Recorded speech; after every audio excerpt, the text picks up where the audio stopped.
Are you looking for some advanced tips to get to floor 20 in the Golden Kingdom? Because guess what? You've come to the right place. In this video, we're going to talk about how we got that's right, four marches on the field with YSG expertise and more. These 6 tips will help you get to floor 20 in the Golden Kingdom.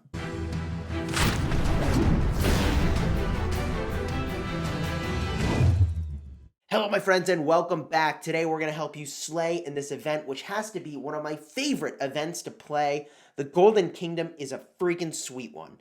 If you like Rise of Kingdoms guides that help you get value and smash your enemies, consider smashing that subscribe button for daily Rise of Kingdoms videos and apparently 6.5 hour long live streams. We streamed our run to floor 20 yesterday. It was awesome. We had a lot of fun in the chat. Let's talk about the 6 tips that will help you get to here.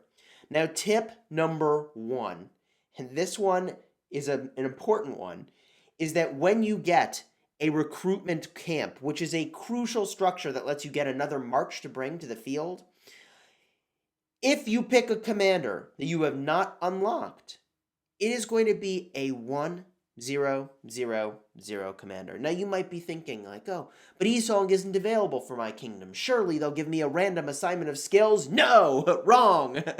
No, 1-0-0-0. It's terrible. So even if you've unlocked a commander, if their skills are low, the skills that you get on the commander are going to match your commander's skill levels. So if you have a 2-0-0-0 El Cid, and you pick a march that's got an El Cid, your El Cid is going to be 2-0-0-0.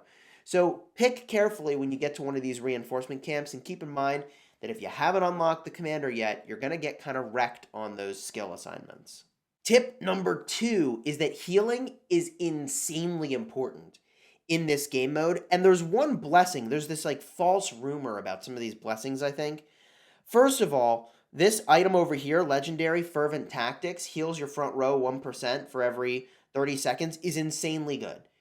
It's insanely good. It doesn't sound good on paper, but it's amazing. And the one next to it, right over here, Unscathed, is also amazing. This is the one that people think is broken, and I don't think it is. After each battle, your surviving troops recover a percentage of your lost troops tank. There's one of these for Epic tier and Blue tier as well. This is probably one of the best items that you can get in this game mode. What does it do? I think what it is doing is making it so that at the end of the fight, if you had lost, let's say, 100 troops, you would get back 15 of them. It doesn't heal you based on your maximum capacity of your army. It heals you based off of what you lost in that individual fight, which is not as good as what people think it should be doing, which is healing you off of your max capacity. That would be way too insane. This game mode will be easy as can be, because this item already, Unscathed, makes the fight so much easier. It's kind of astonishing. And by the way, as a slight bonus tip over here, yes, healing is amazing. However, some of these items I didn't even exploit to their fullest. So for example, Influential Leader increases your troop capacity by 15%. That means the maximum number of troops you can have goes up by 15%.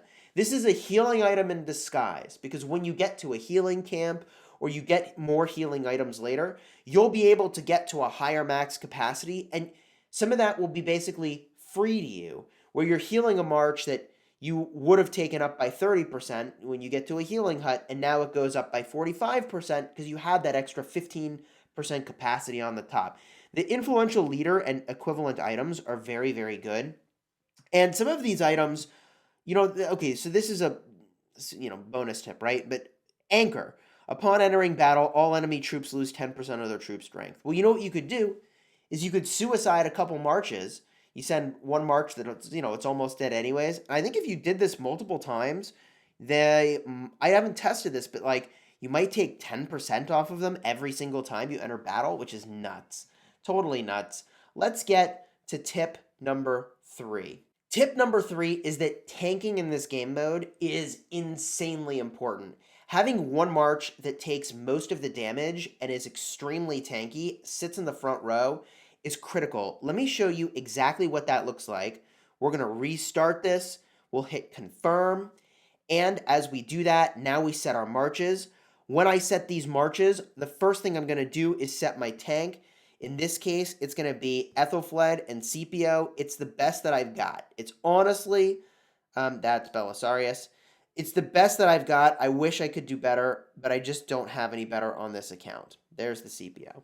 All right, we'll bring some extra knights. We'll bring some extra longbowmen. Boom. This is my march that'll be in the front taking hits. I've got another march that'll be in the front taking hits, and that is going to be my Sun Tzu, and I'll follow it up with a Ulji Mundok, really good tankiness in that pairing. I've got one more pair that I sort of use in this way.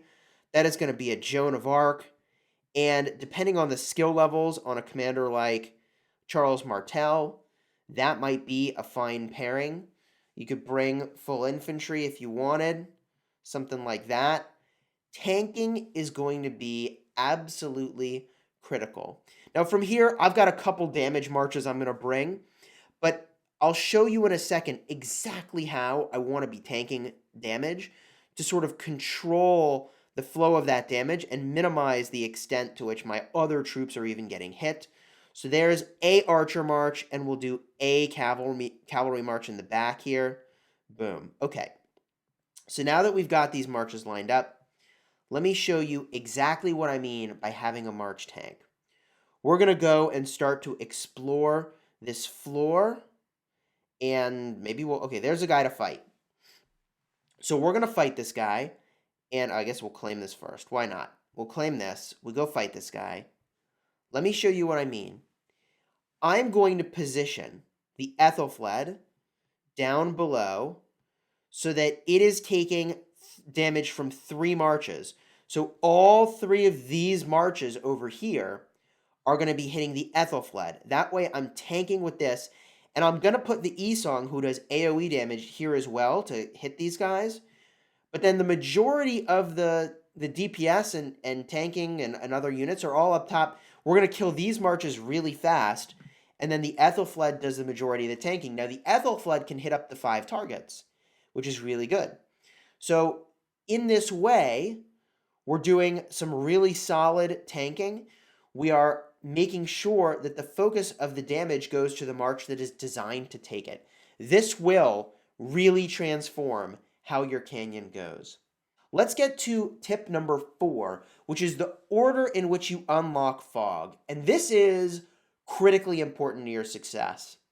It would be really easy to just go in and start tapping fog like I was at the start, but every time you tap a square, you need to understand that if you find a bad guy to fight, it's going to lock every other square around it. So when you're picking squares to remove the fog, you want to pick the ones for which there is the least number of other squares that would turn unsearchable if you find a bad guy. Because look, some of these bad guys you're not going to fight. You're not going to fight every single epic boss that you see. So to give an example, if I pick this square here, these 2 squares above it will be unsearchable if it's a bad guy. If I pick this square, these 2 squares will be unsearchable. But if I were to just randomly pick this square, 1, 2, 3, 4 squares will become unsearchable. So the order in which you do these is very important. And I can show you that right now by picking a bad square. I'm going to pick this bad square here, right over here. We'll pick this. It turned out okay, but it could have been bad. If I pick this square, only 1 square becomes unsearchable if it's a bad guy. But if I pick this square, 2 could be unsearchable if it's a bad guy. Let me show you what that looks like. Okay, in this case, no bad guys. But you get the idea, right? If I pick this square, 1, 2, 3 could become unsearchable if it's a bad guy, whereas I could pick this one and only 1, 2 would become unsearchable. We'll pick it. It turns out to be a good one. You get the idea, though. It's not going to matter every time you search the fog, but it is going to matter some of the time. And if you're talking in the realm of micro optimizations, like, yeah, you want to take every micro optimization you can get. If I pick this square, 1, 2, 3 could become locked. But if I pick this one, only one could become locked. So I'm going to pick that one. And this is maybe even an oversimplification of how you look at this and how important this is. But when you're getting to the very end levels here, yeah, this is going to be completely game changing for how you explore fog in the toughest levels and increase your chances of success. Let's get to our fifth tip. And the fifth tip is to always have a relic that will make it easier to fight a boss. There's really two relics you're looking for, and wow, look at that space I just tapped. Look at all those spots that I can no longer search, right? And I should have done that in a different order. I should have done this one first. My point, I think, is now made. Anyways, wow, and I have to fight him. Look at that, I have to fight this guy now. All right, whatever, we'll fight him. There are relics that make it so that the boss takes damage, 20% damage, 30% damage, 40% damage. There are relics that make it so that you take less damage. All of those relics are absolutely critical in fighting a boss. You want to have one for every single level where you're fighting a boss. Yes, really.